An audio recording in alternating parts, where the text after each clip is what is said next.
Hello friends, जय जगन्नाथ। आज अक्षय तृतीया, आपण मानू समस्त को शुभ अक्षय तृतीया। तो सकाल सकाल आज दांड दुआम धुआ सरिकी चिता पड़ सारा, आज कलश बसी सारा।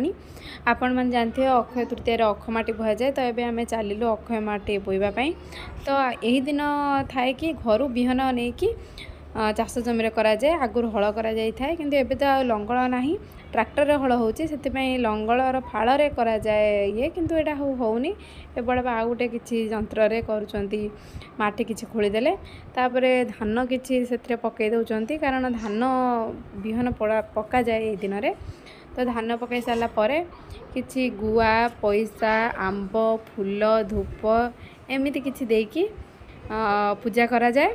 तो आपण मैंने जानते कि ओडिया घरर 12 मासरे 13 पर्व कहला परी तो चाष उपयोगी बहुत किसी पर्वपर्वाणी थाए, आपण मैंने जानी। तो यहाँ हूँ चाषर आरंभ दिन, यही दिन विहन पका जाए। तो यही दिन को आम चाष वर्षर चाषर आरंभ दिन